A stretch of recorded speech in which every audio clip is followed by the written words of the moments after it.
Hi Sadhguru, welcome to Australia.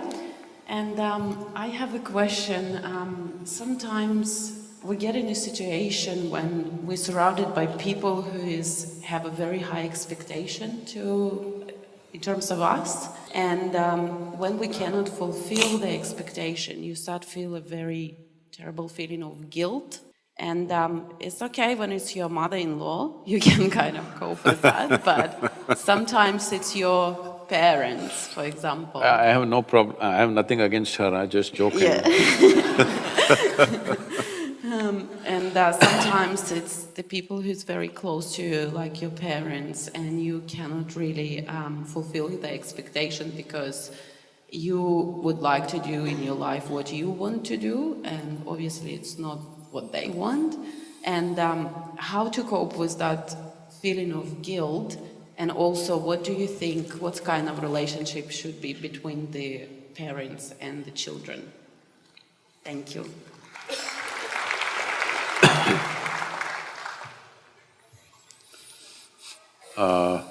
That reminds me of something.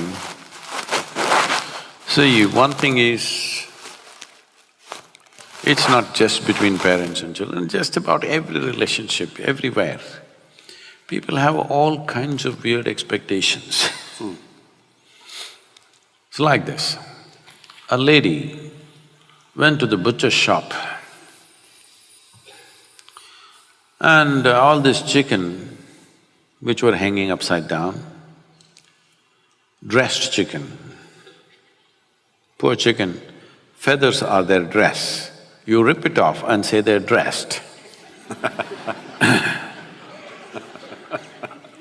So she went to this chicken and lifted one leg, smelled, wrinkled her nose, lifted a wing, wrinkled her nose, like this she was going from chicken to chicken. It was having an effect on the rest of the customers.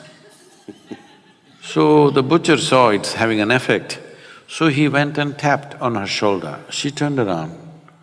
So he asked, "Ma'am, can you pass a test like that?"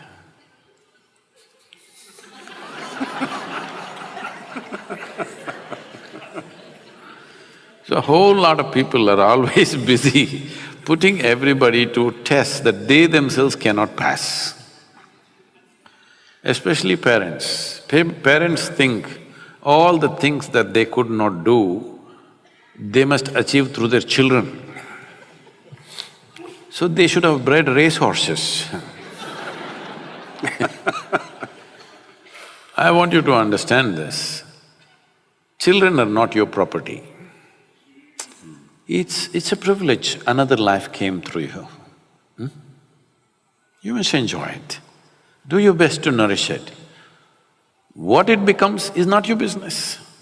Your business is to support it, create a wonderful atmosphere around it, create an ambience where it grows well. I'm using the word "it" consciously. Like a tree, like a plant, you just create the nourishment that it needs, it grows.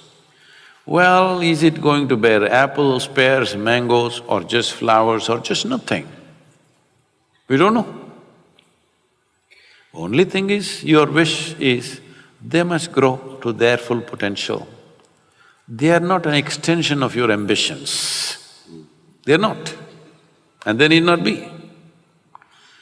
So, this is because people think they own their children.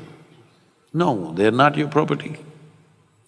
I think these days they're telling you, older generation hesitated to say this. This generation, by the time they're 10, they're telling you, "You got no business to tell me what to do." So does it mean to say you don't say anything to them? No, it's your business to see, because if you don't guide them, somebody else will on the street, or somebody will do it long distance on the internet, all kinds of creatures are out there. All right. So yes, to protect them, to nourish them, to allow them to explore their possibilities, it is your business to do that as a parent. But parents' concern may be, what will happen, what will happen, what will happen? My dear father, he's 95, he's a physician. In his mind, that generation of Indians will understand that. Unless you become a physician, you're no good. So I was no good. But that was good for me, because when you're no good, nobody pays enough attention, that's all I wanted. That they leave me alone. So, I'm just saying, you know, he's always worried, what will happen to this boy? His concern is this boy has no fear in his heart, what will happen?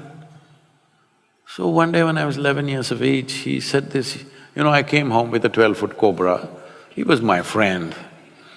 And he said, this boy has no fear in his heart, what will happen? Then I asked him, when did fear become a virtue? When did this happen? He said, see, I told you he has no fear in his heart. I said, that's fine, but when did fear become a virtue? Why is it like this? Why fear, anger, all these things have become virtues, is it? Tell me, when you go through fear, is it fantastic? Hello? It's one of the most terrible emotions you can go through. Why are we thinking that we should be fearful of our future, not only of your future, of anything that you do, and you're even God-fearing, all right? Fearful about everything. What is the point? There is no such thing. There is no such thing that this generation should be an extension of the previous generation. This generation should do something that previous generation could not imagine. That is when there is a purpose to this generation, isn't it? Otherwise, what's the point if you're going to do the same things?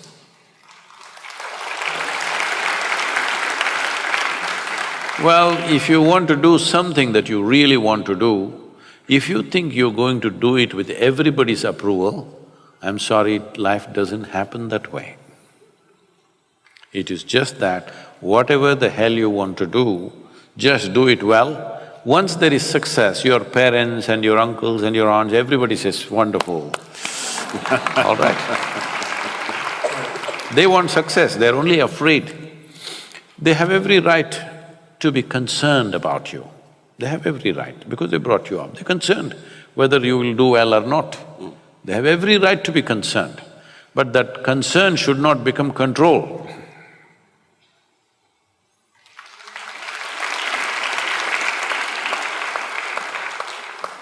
What event, decision, experience, or period has had the most profound impact on your life? You're asking Matt, right? No, I'm asking you. I would like to know, please. Oh, this has been spoken of many times, isn't it? Experience, influence, see, this is the only thing I did with my life. I was in United States and this lady comes up to me and says, I've been doing yoga for over 35 years, nothing happened to me. You just went and sat on that rock. All this happened to you. Where is the damn rock?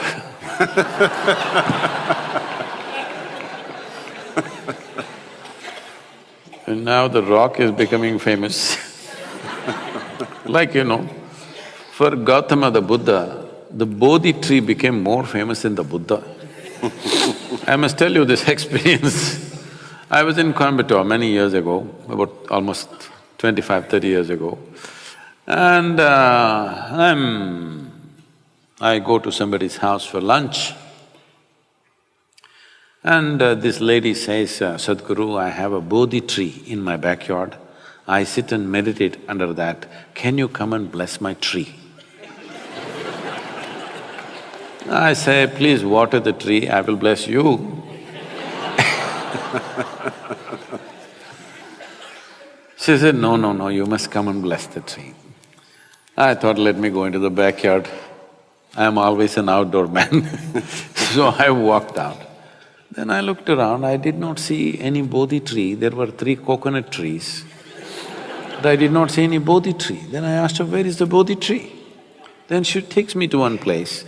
There is one stick which is about 6–7 feet tall with about 5 leaves. Under that, she's put one stone plate and on which she sits and meditates under the Bodhi tree. I looked at this Bodhi tree and said, see, this Bodhi tree does not have much possibility. If you at least sit under the coconut tree, something could happen.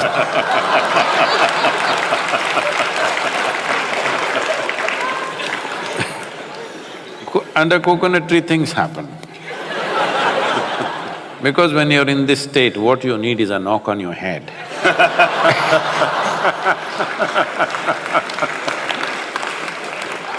So, what is the most significant influence? This is all I did in my life. From early childhood, I did not allow either family, my genetics, my social situations, the religious situation around me, political situations around me, whatever around me, I did not allow myself to be influenced by any of those things. This is why I keep repeating, I am an uneducated guru, because I refuse to be educated. To remain uneducated is not easy. Yes, sir, because from the moment you're born, everybody wants to teach you something that's not worked in their life.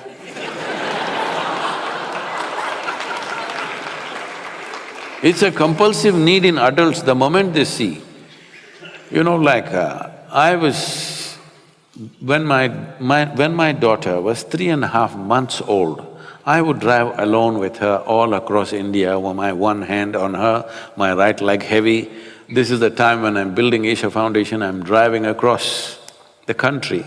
Every day I'm with a new family. Then I noticed everybody is desperate to teach something to her.